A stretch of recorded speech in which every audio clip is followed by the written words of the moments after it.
AI is a massive opportunity. It's like the Industrial Revolution. It's a massive opportunity and it's a massive threat. If we don't manage it, the worst case scenario will occur. So we need people in government thinking about what's the longer term implications of AI and what we're going to do to actually turn it to good and make sure it doesn't turn to evil. Welcome to the Imagine AI podcast. With me, we have AI Steve, or Steve Endacott. Steve, how are you doing? I'm very good. I like to refer to myself as the real Steve when we think about AI Steve. Okay, the real Steve. The real Steve. And the real Steve, he has developed the world's first AI lawmaker, AI Steve. And I'd like to just start there. Like, what or who is AI Steve? Okay, basically, I'm an investor. And I've invested in a business called A Neural Voice. Only 4%. It's 10 bright young AI developers out of university. And they came to me with a project and said, we would like to connect large language models via voice. So why do people have to type? Why can't they just have a conversation with an AI that builds and gathers them information? And it's a lot easier for them to research and talk. And that was the original concept. And then we went to London and we had an away day and we got drunk in the pub. And I started talking about my political ambitions and what I was frustrated about the political world. And they went, we could sort that. We could build you an AI avatar that's 24/7 available. I went, cool, let's do it. Amazing. So you've built AI Steve, an AI avatar that is 24/7 available to answer questions. How have you trained AI Steve? Why we think it's needed. So yes, if you walk around Brighton where I'm standing and basically say, when was the last time you spoke to a politician? They go, why would I do that? Or they go, I've no idea how to contact them. Or they only talk to me every 4 years when they want to get elected. And we went, can't be right. So we created AI Steve so that basically rather than knocking on doorsteps or jumping out at people, we can just say, look, come and talk to us about our policies when it suits you. 24/7 from the comfort of your home. And the AI is trained on all of our policies. So basically, when you talk to it, it translates it into English, into a large language model, but then goes to our database of policies. Only if we haven't got a policy would it go off to the internet. But even when it does, it's told to research the topic, come back, engage in conversation with the person, and then push them to tell them what they want. So the idea is that we create all this information. And for example, the first week we had 10,000 calls. Now, as a human being, I couldn't cope with 10,000 calls, let alone transcribe them, let alone write them down, let alone data mine them. And basically, at the press of the button, every night I get a summarized report on what the top topics are and what people want me to create policies for. But then we go away from AI. We then go to the human beings and myself and think tanks say, well, you come up with the policies because the human beings really should be setting policies for human beings. We create those policies, we push it back to what we call the creators, the politically engaged, the ones that can be bothered to talk to us. They go, yeah, no. But we also then have another group of human beings we call validators, who are mainly the commuters who get on the train, go up from Brighton to London, spend 2 hours a day on the train. And once a week we say, can you please just vote on our policies from 1 to 10? Yeah, and a score over 50 gets a policy through. And we call that the common man, common lady check. So that we don't become too radicalized, we don't get hijacked by any extremes. Yet we have to pass the common sense check amazing of the local people before we come up with policy. That's fascinating. And as somebody that's interested in politics, it's crazy that you're pushing this new frontier AI and using this technology to have more voices heard and kind of use that power to make more effective policies and more impact. I'm wondering if you could, stepping back a little bit, if you could talk about Brighton and Hove in your community that you're representing. Okay, so the reason I'm standing in Brighton and Hove is I went to university here. I built my businesses here. My kids grew up in the local area. But then, unfortunately, 9 years ago, my marriage broke down and I met another young lady called Ruth. And she said, move to the north of England or get out of the relationship. So I had to move to this not so lovely place called Rochdale. And they just elected, for example, somebody called George Galloway, who's a real radical on one policy only. And I'm going, I'm not standing here. Yep. And Brighton also is called Silicon Beach. So it's very IT orientated. It's quite young, lots of universities. It has a massive LGBTQ plus community and was the first and only place in the country to elect the Green Party. Now, I've also got very green policies. So it just seemed the logical place to start our journey. The UK elections, and you probably won't know this, is we've had a government called the Conservatives hanging on for quite a while, and everybody expected the elections to be in November.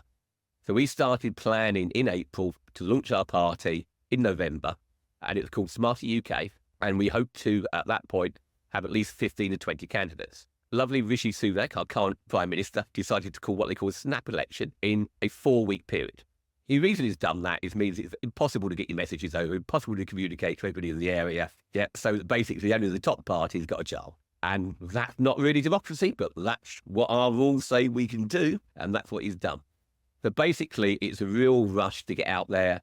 Brighton was a logical place to start our experiment, so I stood as AI Steve in Brighton. Great. And so what is your competition here? You're trying to build name recognition in Brighton and Hove, and the people are going to cast their ballots for you. What date and what's your time frame here? We've only got another 2 and a bit weeks. It's the 4th of July. So that's why I'm down in Brighton at the moment campaigning. So, for example, we're very much a modern party. We don't believe in knocking on doorstep. But we are using social media. We are using Instagram. We've got 140,000 likes on Instagram over the last week. We use Twitter. We got 500,000 hits the first week we went up live on Twitter. And we're also using standard email, etc., using LinkedIn and other items. So we're very much campaigning electronically. But we're also doing other things to get PR stunts, because the best way of getting your message out there is get on TV, get on newspapers. So we took a great big TV truck around yesterday with 4 screens on it, blaring around Brighton, which was good fun. And we also mounted a 6-foot computer screen on the back of the Land Rover so that people could talk live to AI Steve. Went and parked it at the pier, where there's loads of people walking past. Went and parked it near outside pubs. And we found the pubs as the best engagement area, because people relax, having a beer and are willing to talk. When they're walking around, getting ice creams or coming out of stations, not the best place. So it's interesting. We're learning. Great. And so it is a new party. It's not like under the Green Party. You're starting your own party, SmarterUK? Yeah, let me explain why. So the Green Party, we have a lot of their policies, but some of them are plain daft. For example, in Brighton, 80% of the population don't have off-road parking, so can't have home chargers for electric cars. They want to introduce an ULEZ zone, clean air zone, straight away and tax people for having petrol cars. That's mad. You've got to put the chargers in first. So as a party, we're saying to electrify the local car parks. In the UK, the car parks are used in the day, and they only have 15% load factor at night, 85% empty. So all the people in the surrounding flats should be able to charge their cars overnight on slow chargers, using those locations, and then move them during the day. Once you've done that, you can say to people, right, you've got to move to electric cars. Then you can put this taxation structure in called ULEZ or clean air zones. So we don't agree with that. The Greens have been in charge for a while, and they've made a right mess of the bins. They've made a right mess of the roads because they wouldn't use pesticides to kill weeds. Come on, guys, you've got to kill the weeds down. And they also built something called the Brighton Eye for £36.5 million, which is like the London Eye. It's a big thing, goes round, and it gets 0 visitors, and it's costing them millions of pounds a year to the taxpayer. So I can't stand for a party that has people that can do that sort of idiocy. We've got to have practical green. We've got to have commercial green, because people have to afford to be able to move to green items. They can't just have the desire without the affordability. So what advantage do you think using AI is giving you over other politicians? Well, it's making me sound a lot more intelligent. Well, actually, not me. It's making AI Steve sound a lot more intelligent. I'm sure you've had a play with AI Steve. Yes. And it actually is very effective. He talks nicely about our policies. He sounds more like a politician than I do, which is great. Yeah. And he can also help people create new policies. So, for example, we use AI and all the large language models when we're coming up with policies to research items. Why wouldn't you? But we do have the human feel and the human decision making about, look at those items and how do you make that a robust policy that's practical for people? And that's where the human beings come in. I'll give you one perfect example. One of our voters came up with the best catchphrase ever, which was kill less people. So our policy in Palestine is to call for an immediate ceasefire. Our policy in Russia and Ukraine, more interestingly, is put sanctions on Russia, stop their gas, stop their oil, stop their financial services, but stop giving missiles to Ukraine to allow them to fight a war that's our war with Russia and kill more people. If we're serious about ending the war with Russia, make sure we've done everything in our armory, financially and diplomatically first, and I don't think we have. So That's a policy that we've researched using ChatGPT. It's a policy that we've got as human beings, but it's a strap phrase, kill less people, that's come from our voters. And I think that's an interesting blend. Yeah, that's a good catchphrase for an AI politician. Kill less people. Let's do that. And what other leading policies that you're running on? Okay, so we've got a very potentially unpopular one, which is all of our politicians lie to our population about how we can fix the NHS, we can fix our public education, and we don't have to increase the taxes. That is a blatant lie. So we're saying to the public, look, we're going to increase the national insurance tax, which was 12%, but the Tories reduced to 8% as a vote winner, bribe, in other words, back to 12%, and we're going to ring fence that 4% into a long-term fund the politicians can't touch. So it's a long-term fund, cross politicians looking at it and controlling it over a 15-year period, because at the moment, all our decisions are short-term. It's 4-year cycles to get re-elected. So we're trying to break that cycle and actually change it. So is it more popular to say we're going to increase taxes? Of course it's not. But when we engage with people, they go, yeah, you're probably right. If we want the NHS fixed and we want private education, or public education, we're going to have to pay for it. So that's quite radical. Another one that's quite radical, and it's particularly related to AI, is we're saying, look, AI is to destroy millions of jobs. The genie's out the bottle. Unlike nuclear weapons, which are controlled by countries, AI is controlled by large commercial organizations, Amazon, OpenAI, etc. They are going to go hell for leather, and they're not going to be controlled. So therefore, we have to put regulation around it or plan for the implication.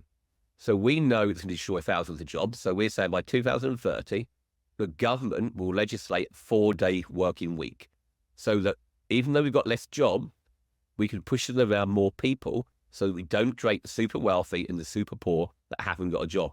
Because in the UK, one of the biggest things we've got to benefit is we don't have poverty to the real extreme. Of course we have poor people. Of course we have homeless. But we don't have a situation where somebody's like to pull a gun or pull a knife and shoot you for your money. Now that's something I treasure, and something I think as a country we've really got to hang on to. And in the AI world, potentially that's in danger. That's a great point. And I'm glad that you're thinking on the future on that and how AI is going to be disrupting jobs and people's meaning in society. Creating more ledger. Yeah. So AI is a massive opportunity. It's like the Industrial Revolution. It's a massive opportunity and it's a massive threat. If we don't manage it, the worst case scenario will occur.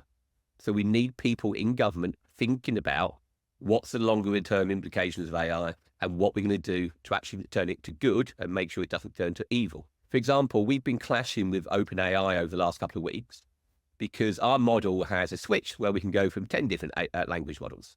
So OpenAI rang us up and said, right, you can't use our model because you're using it for political purposes. And we went, look, we've read all your terms and conditions, and you're saying that we can't use it for advertising or reaching out or market or campaigning. We're not. We're using it to listen to people. And they go, okay. Yeah, that's still politics. You can't do it. We go, fair enough, because we understand that a large business, you're trying to be cautious and keep AI out of politics. So look, we're supportive. We haven't got an issue. We'll move to a different model. But we've got to have a little bit more common sense as we move forward. So I get the blanket ban at the moment, but think about how we allow AIs to be good, and it's the bad things you stop. Yeah, right. I was going to ask you about that because we scheduled this interview a week ago, and then over the weekend I saw the news that OpenAI had said that they canceled you and somebody else from like Wyoming. They said it's against their policy to use AI for political campaigning. Like that's such a broad brush, and I'm sure tons of campaigns are using ChatGPT to help make their campaigning more efficient and effective. And the emails that they write out, in-house stuff, they're using AI like everyone is. And I think maybe because you just got publicity first about it, that they're kind of like the nail that... We've got 10 different LLMs. It's not publicly visible on the front end which one we're using. How would you know that we're using yours? Oh, we read the PR. So basically, the only reason you're calling us up and making an example is you read the PR that said we're using it, where everybody else is probably using you. But let's come back to the basic point. It was a nice, sensible lady on the call, and she just said, look, I actually like what you're doing. I have no objection to what you're doing. But we've just got to have a policy at the moment that protects us as a corporate entity, so we're not being seen to interfere in politics. So therefore, sorry, although technically, according to the letter of our guidance, you're not in breach because you're not campaigning with it. All you're doing is listening to people and they have to come to you. And we're going to stop you. And we went, tell you what, flick the switch, turn to a different arrow then. There you go. Different one. Are you happy? Yeah, fine. So why fall out with OpenAI when it comes back to it? They're not being stupid. They've just been a little bit broad brush. And they also must know that actually, come on, the current policy is not doing diddly squat. Yeah. And I mean, my thought was just like, okay, so you're going to just change to a different LLM and use an open sourced Llama 3 or... Oh, we're not going to tell anybody which ones we're thinking about moving to or have moved to yet. Yeah. We've learned our lesson there. No PR tells people what you're using. Interesting. How do you think that AI can help government in general? Like, how should our government be using AI? Okay, I'll give you a few examples because we specifically have put forward policies on the national health here. So you may come across this in America. So in the UK, we have a doctor system which is completely overwhelmed. So every morning at 8 o'clock, you have to ring up for an appointment on that day. Yeah, and you literally have hundreds of people waiting on the phone to get through to one receptionist or two receptionists that make appointments. We're going, that's madness. We can give you a version of AI Steve that can act as a receptionist, answer 10,000 calls at once, talk to that person to say, what's your issue, prioritize that person and book them into slots. So you actually prioritize the people who really need to see the doctor urgently and not just the first one to get through on the phone. Yep, we want to look at our national health record. For now, we've got all our medical records into an app, which is revolutionary for us guys. Yeah, we've got the national health app with all your medical records in it. We're going, great, what's the use of that? Put an AI on it so that you can ask people what's the current medical conditions, what their issues are, look back at their previous records. So you go into the doctor forewarned, this is what we think it is. You still leave the doctor to make the decision, but surely you have a house passport that tells them what's likely to be wrong with you to speed up the process. We can also implement AI so you can nurses can just talk to it to dictate their notes and it all goes into a central system, because half the time they're spending their time on admin and not nursing. That's the same for teachers. It's the same for the police. So you just look at our national public services using AI to actually allow police to police, nurses to nurse, teachers to teach. Not a stupid idea, is it? Not at all. I've actually talked with a few different startups, and one particular from Microsoft. His company was bought by Microsoft 3 years ago, and that's what they're doing is trying to automate the note-taking process of doctors and like saving doctors like 15, 30 minutes for each patient because they don't have to take notes during the meeting and then like after seeing the patient have to like fill out all these forms. All that stuff is just transcribed by the AI and the forms filled out, and then the doctor just reviews it quickly to make sure that there aren't any mistakes. And it saves so much time. It allows the doctor to pay more attention to the patient and see more patients. Which is a perfect good use of AI, isn't it? Mm-hmm. Which is where the future is. I think people are too scared of AI, though. At the moment, we still, God, how many times I've been told Skynet? Oh, yeah. AI Steve, Skynet. Yeah, AI Steve, Black Mirror episode. It's like, oh, come on, guy. Grow up. It's like people, once it clicks, it's like, okay, this is the new internet. This is something that everyone's going to be using, and it's coming out so quickly and it's improving so quickly. And it's like, okay, whether your thoughts on it, just start paying attention to it and start using it and seeing the benefits that it could have for whatever you're doing in life. And you'll see that it just helps people. It helps you do more. And then you think about everybody using it and it can help everybody do more. But then, yeah, there's going to be a lot of disruption, a lot of change. I commend you for being somebody that going out there first and bringing this technology and making it more of a talking point amongst the populace. I also think voice AI democratizes AI a lot more. Sounds a bit odd. What do I mean by that? Well, at the moment, AI is probably the realm of the technologists, the realm of the younger person. Voice AI enables any 80-year-old, any 90-year-old just to pick up their device, talk to the power of the internet and have a conversation. That's the next move on for me. So it doesn't replace AI and type to AI, but it actually really opens up what it can be done with it and how we can actually use it as a tool. And some of the things we're building are just plain scary. Some of them are very morally challenging. Should we be doing it? I'll give you a perfect example. Obviously, call center replacement is not an issue. Yep, switchboard, not an issue. Having a character on your website that just scans your website, builds a character, and the person will then talk to your website rather than to search it, not an issue. But how about an AI where you leave your memories so that future generations can still talk to you. It's so easy to deliver. But is that morally right? When you're dead, is it right that people mourning you can still talk to you and talk to an AI character? It's a tough one. Not sure. We're looking at it. I've not rejected it because I can see the benefits of it, but it could be a tough one. It changes a lot. Like you said, you searched my name in Perplexity before coming on this, and it like gave you this like record of, or some synopsis of my digital presence, my online presence that I've accumulated over the last 2 decades.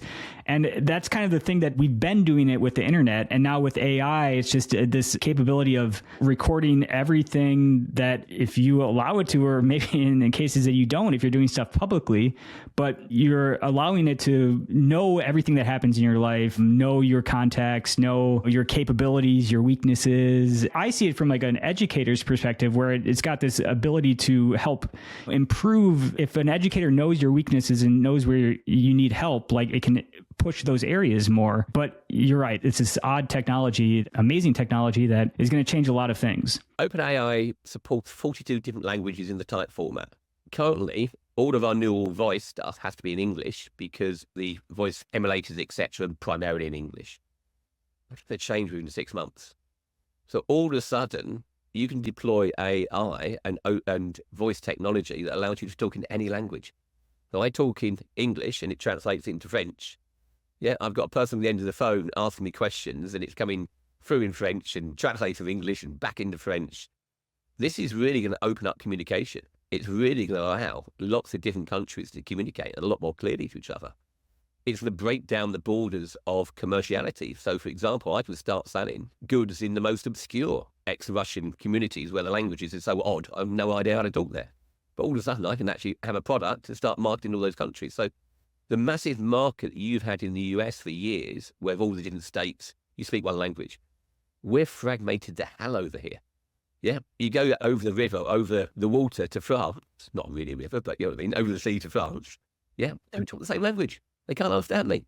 You walk next door to another country, Belgium, they talk a different language. It's quite difficult when you're in Europe, actually creating a large market. That voice technology is going to break down those barriers in seconds. And that's coming within 6 to 9 months. Think how that changes things. Incredible. So you gave some examples of how AI can help in healthcare and policing. What about AI in politics and governance itself at the national level? We've also got control AI because it scares me. Fake news. Yeah.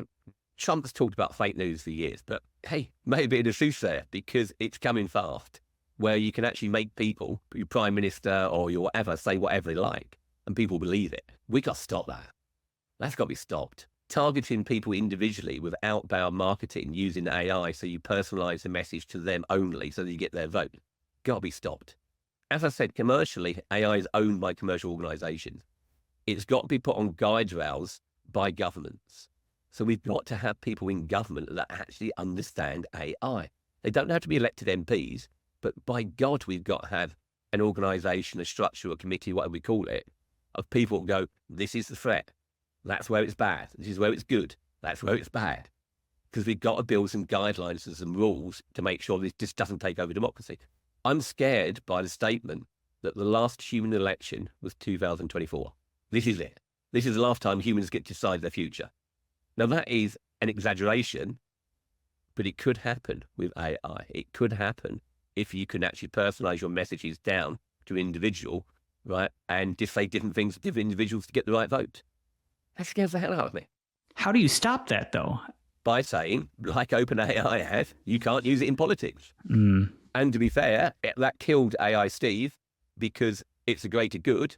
I'd have to accept it. I hope he doesn't, by the way. We've had enough death threats of AI Steve lately. Oh, yeah. Well, it's pros and cons where you're right that you're able to reach a lot more people and like people can get the basis of what you're campaigning for individually on your website through AI Steve. But then brings into these other questions where, yeah, you could, depends what the AI knows about the people typing into it. That's what guide rails are about. That's why having regulations, but having one that says no use in politics is probably a bit too crude. We can use it more intelligently because people will get around it anyway, as we discussed with OpenAI. Mm-hmm. Well, I just think that it's a modern day arms race. I mean, countries are developing their AI capabilities and trying to compete against each other to make theirs better, stronger, faster. And people are doing that too. Companies are doing that. It's this kind of, you can't put the genie back in the bottle. The genie is out of the bottle. Unlike nuclear arms, which are controlled by countries, and therefore you could have détente, you could have negotiations about restricting their use. Do you really think Google and Amazon and OpenAI are going to sit around the table and say, let's make less money? No. I mean, they're already trying to get ahead of it, and they've got hundreds of lobbyists in DC. But what I love is my 10-man little team in neural voice have built something that these big guys haven't managed to do. Yeah. And I just love the fact that that can still happen in this world. And I think it will happen more. So, for example, my description of the big large language models is like they're an engine of a car. You still got to build the car. You've got to decide the color, the shape, the sat nav. And that car is how you integrate it into a business. What is the business use will be very personalized down into individual businesses and individual use cases. And that's where the smaller guy, like neural voice, will come in. If we try to build a large language model, we'd be crushed in seconds. So we're trying to actually say, no, we'll build a car that's got interchangeable engines. So the best engine can be slotted in at any time. And if OpenAI say, no, you can't use it, we move to another one. Tough luck. So it's a very interesting landscape where it's not just going to be dominated by the big guys. Yeah, it's not going to be dominated by Ford building Model Ts. There will be lots of sports cars, and we're building sports cars. Yeah, definitely. Moving to UK politics a little bit, like in your opinion, Rishi Sunak, like what's the biggest mistake he's made? National subscription.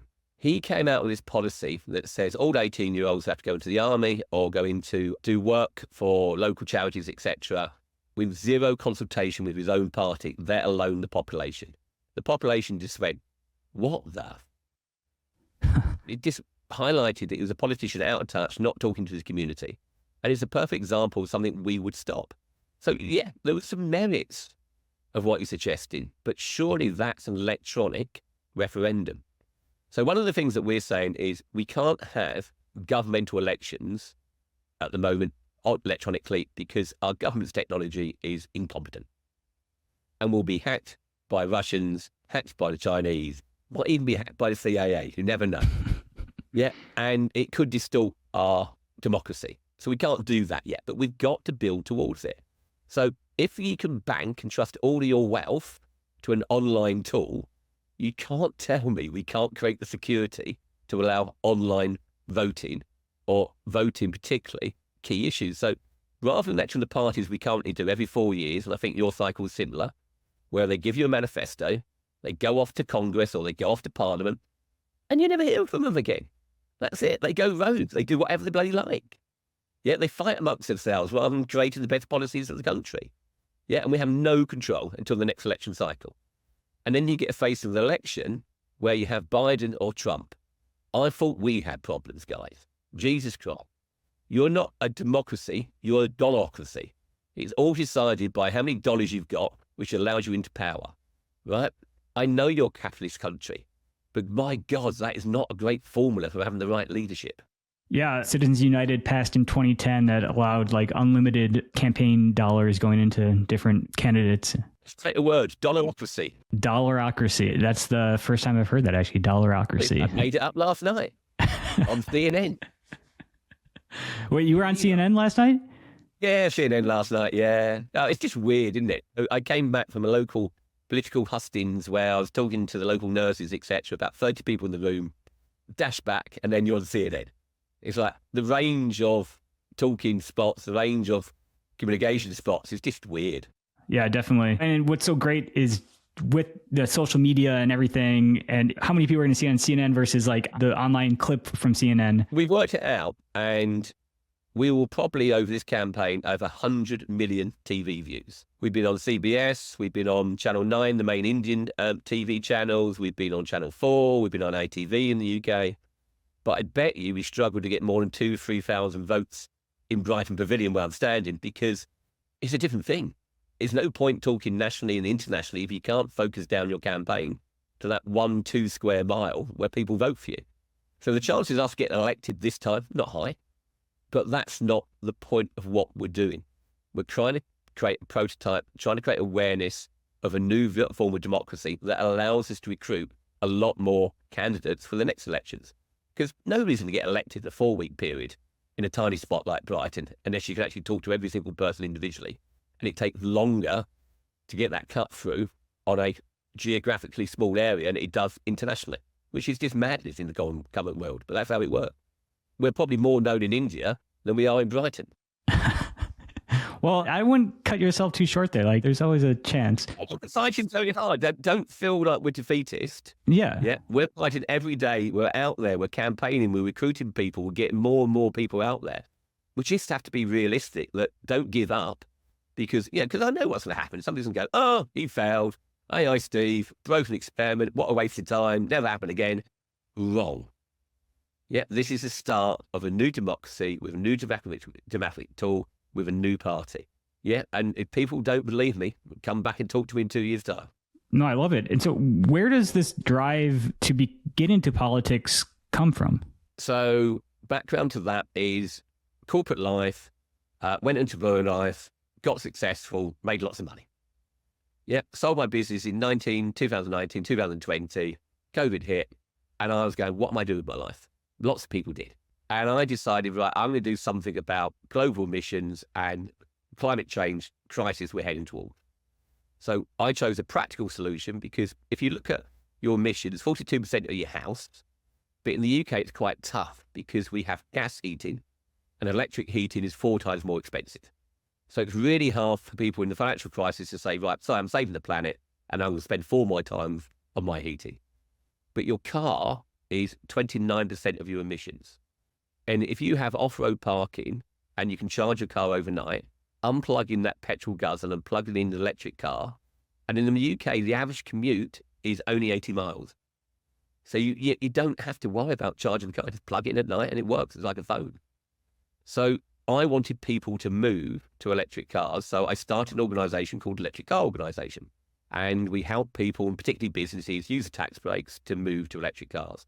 But very quickly, I found that the biggest frustration was charging. Because if you don't have that off-road parking, as we talked about in Brighton, what can we do? And it was electrification of car parks. And only people who can do that is councils and government.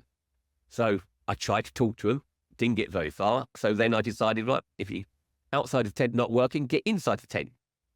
Yeah, and I tried to do that with the Conservative Party in 2022. And by God, what a shock I got. What an incompetent bunch of local loonies. You've never met as many. So in our local councils, our local councils control billions and millions of pounds of investment. And it's run by this crackpot lot who basically just get into politics and people vote for the party, not for the individual. So, Jesus. Yeah, a couple of months inside the tent, I went, I don't want to be in this tent. Yep. So I then decided, right, okay, I'm serious about this. I want to do something about the environment. I want to do something about governance. I want to do something about the threat of AI. So you go, right, I'll create my own party. And that probably comes from having success and failure as a businessman. Yeah, I've had success, I've had failures. And it makes you braver. And you go, right, okay, if it's not what I want, get off your ass and go do what you do want. And that's where we came up with SmarterUK. That's amazing. So the biggest waste the council has spent the money on has been a Ferris wheel. Not quite a Ferris wheel. It's a big donut that goes up a big pole and gives you a view of nothing. Half the view's the sea, whoopee-doo. Half the view's the landscape of Brighton, which is a load of houses. And what surprisingly, it's going up it. And why would you go up? When you've got a lovely pier, you can walk along and have an ice cream, and you can go into the bumper car and then go up a little donut and have a zero view. And not surprisingly, it's losing millions. Oh. And these idiots, God knows what costings they did or what they believed in, but so that's why you go, I can't join that party either. So besides electrifying, bringing charging ports to making them more accessible to the residents, like, are there any big budget, big ticket things that you'd want to? You're not going to like this one. So I don't know about the US, but our high streets have been decimated by online shopping. Now that's a fact, right? And people want the convenience of online shopping. But Google, Amazon, and everybody else then takes all the money out of the country and doesn't pay taxes. So I'm not having that. So in the UK, we have a bit like what you call a state tax, which is VAT, which is currently 20%. So we're going to increase it to 22% for online giants like Amazon and Google and all this stuff. And we will reduce it to 18% for the high street to try to give the high street a reasonable balance back. Because I don't want empty shops on a high street. I don't want dead city centres. Yep, so government has to take action. And the easiest way of making sure the big giants pay the tax is VAT. They can't get around it. If you deliver an item into the UK, we know you delivered it. We're going to charge you tax. So it's like putting two things up to Google, two things up to Amazon and saying, your days of taking the mickey are over. No, I do like that, actually. That makes a lot of sense. I know the VAT tax is a very great way of incentivizing people and buyers. We also have what we call business rates. So the online giants don't pay business rates. Half the income for local councils comes from business rates that only the high street's paying. Yeah, that's daft. So if you're on the high street, you're paying double taxation. You're paying VAT and the business rates. If you're online, yeah, you're not paying that business rate tax and you're not paying corporation tax. So we're going to charge you more VAT.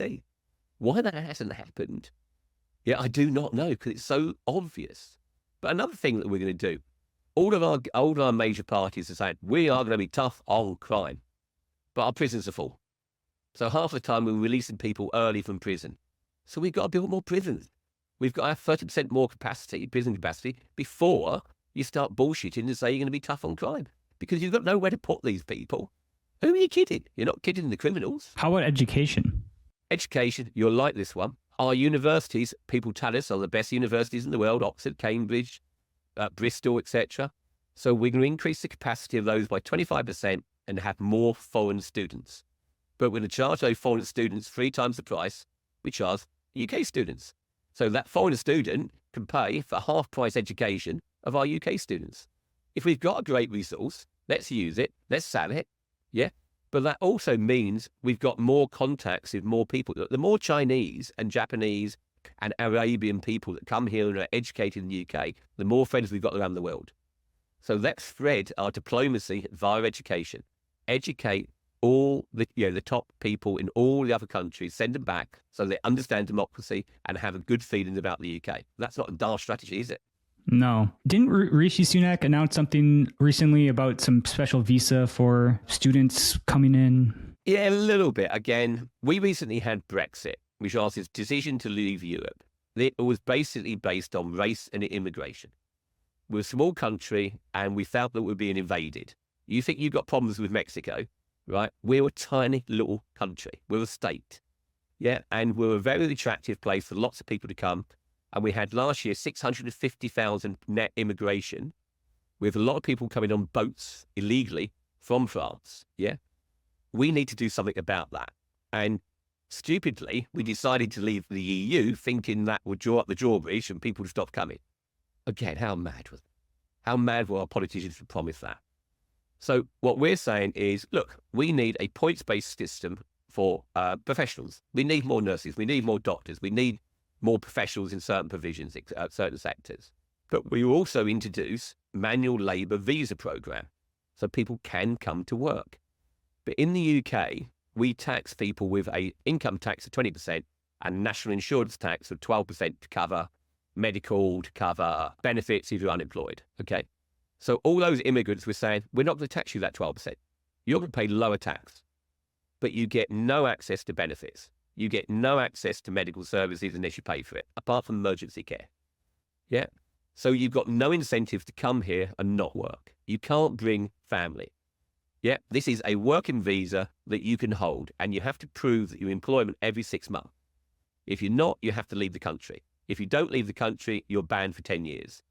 So brutal punishments if they don't work. Yeah. If they do work and they're employed for 90% of the time after 5 years, then they begin to become a citizen automatically. Then they can bring family across. Because then we've proven we're bringing people into the country that are willing to work, willing to integrate, and willing to get on with life. Not people who just want to sit in hotels, claim the benefits, and say, happy life. Well, and they have to apply for it before they get into the country, right? Yeah. If they're illegal, they're banned, never have it. We support the government's move to Rwanda. If you don't have the threat of you're going to get deported, you're going to come. Do you have boats of immigrants washing up into Sussex there? Thousands of people a year. At this very moment, there will be at least 20 boats full of immigrants crossing the channel at this very moment because it's a sunny day and it's flat water. And it's highly dangerous. You're going across channels with massive tankers that can't stop. There's lots and lots of deaths occurring because of this.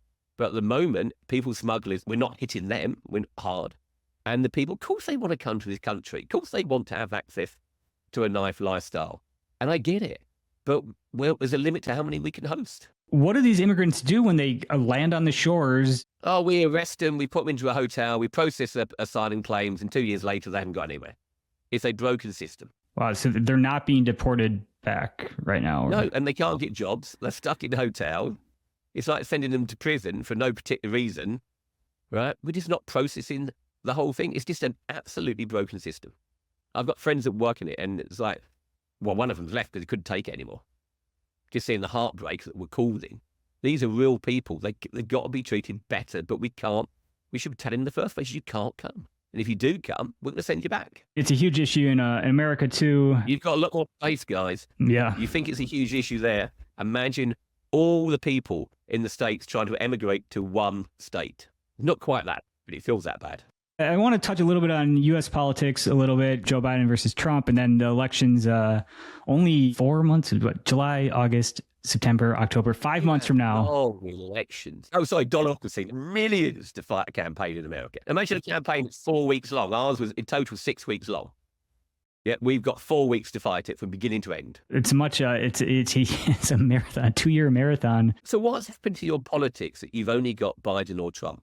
Well, how did that happen? What's going on? On the Democratic side, I'm upset because nobody had a fair shake against Biden. Like Biden, he campaigned on saying that he was going to be a one-term president, and now he's running for a second term.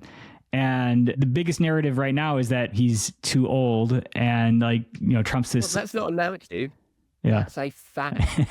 Yeah, it's not a narrative. Anybody. So looking at it externally from another country, and you see a political leader that it looks like he's being held up most of the time and told what to say. Yeah, okay, for democracy, he's got people behind him. But there's got to be a limit. You stop people driving in the UK when they're 70. Yeah, they have to do a new test. What is going on with your democracy where you haven't got somebody? How old is he now? He's like 81. Again, I'm not ageist, right? And he's clearly capable of still functioning. By God, you need a little bit younger energy in that job, surely. It's very concerning, and Trump's no spring chicken either. Oh, he's got more energy. Yeah, he's got more energy. With more women, let's be honest. He must have more energy. So the right wing, ultra right wing is growing in Europe. It's growing in America too. Do you think that this wave's going to keep growing? And it's really off the back of immigration, isn't it? In the UK and across Europe is all immigration issues. The right is growing based on immigration. I'm in favour of immigration. I've told you I want controlled immigration, but the right wing just want the doors shut. And there's a lot of older people, particularly in fear of that we are getting swamped. And it's driving our politics, which is, I think, very, very sad. That immigration is... We left the European Union based on immigration. There wasn't any financial purpose for it. We've been badly worse off. The two things were, we don't want these French telling us how to write our laws, and we don't want open borders so anybody can enter our country. But the whole Brexit decision, the whole consequence of that, was therefore based on slightly right-wing, slightly old people worried about immigration. And I see that in Europe, and I probably see that in America. And Trump's such a good politician. Yeah, he's great on the stage. He's great at making people believe. And also, to be fair, externally, if you look at his track record when he was in office, he scared the shit out of me, but he got things done. And you compare that to Biden, who's, yeah, he's a nice bloke. Don't seem to get much done. Barack Obama, I think the last best president you had, great guy, couldn't get much done because your political system is split between the Congress and etc. That I don't get that either, because it always seems that the other side is in power on one of them and blocking the other. So you seem to have a stalemate political situation all the time. I'm not an expert on American politics, to be absolutely clear. I lived in America for 1 year and that was it. The scary thing is that it comes down to the presidential level. It comes down to a few states, these swing states, and a few 100,000 voters that are going to swing the scale for one or the other candidate. and it's going to come down to the wire. And yeah, both the candidates need stamina. Something's going to happen in October. Who knows? How do you think that AI is going to affect democratic countries and the democratic voting process in the future? I'm not sure it's AI, but I think we're trying to fix the UK by getting more people easily involved in the democratic process. So it's easy for them to give their opinions. It's easy, from their comfort of their own home. It's easy for politicians to communicate back to them, having listened to those opinions, and you've got a two-way communication. But we've also got to move to electronic voting, not just for who we elect on a 4-year cycle, but all major decisions. Yeah, and I think that's electronic voting, the security of electronic voting is our key aim moving forward, because then you have true democracy. At the moment, most politicians just disappear off, fight politically internally, worry about getting re-elected, and actually don't get much delivered. So if we could just say, right, every single major item, quick electronic vote from the populace, we want it, no, we don't. Surely that overrides Congress, that overrides the Capitol Hill, overrides all the lobbyists, because you've got direct connection to the voters. There's a threat to that. Can AI distort it? Could AI hack it? Could AI target individuals with the right messages? That's what we've probably got to stop. And I'm not quite sure how yet, to be honest. Well, I like what you said at the start of this podcast, how because of AI, Steve, you get like a recap of what the questions everyone's asking you, and you can kind of review this at the end of the day and get a sense of what people are concerned about. And that's exactly what we do. So, for example, it's amazing what you get back. So the first week, 10,000 calls. Number 1 issue, Palestine. So we came out of our policy, kill less people. Number 2 issue, bins. Our bins aren't being collected, refugees overflowing. So it's a real bouncing around between national and localised issues. We had cycle lanes, it was an issue. We had national, people didn't want VAT on private education as an issue. We had people wanted electronic voting, again, we put forward. So that came out of this 1 week sample of talking to your voters. So it's a fascinating experiment in democracy, and it'll be interesting to see where we go. But the other thing it does, and again, I would point this out, every single call is transcribed, evidenced by people leaving their details. If they don't leave their details, they get half waiting. So we don't say you can't talk to us and you have to leave your name and address, because some people don't want to, they fear. But if you leave your name and address and we can see where you live, you get a double weighting. Very simple. That means that when we go into Parliament, we don't have to say we think. We can say this is what our voters are saying. This is exactly precise numbers. There's our evidence. Where's yours, Mr. Labour? Where's yours, Mr. Conservatives? That's quite powerful. I love it. The more technology and like updating our government process, the better, I think. So closing out here, as the first AI politician standing as a member of Parliament in Brighton Pavilion, what final message do you have for your constituents? We're available 24/7, 365. Just type in AI Steve into the internet. You can find us, press a button, and you can talk to my AI character anytime you like. Who would explain our policies, but more importantly, listen to you and take your views on board so that it can be back to me and we can actually have policies for the people, by the people. It's not rocket science, but it is brand new democracy.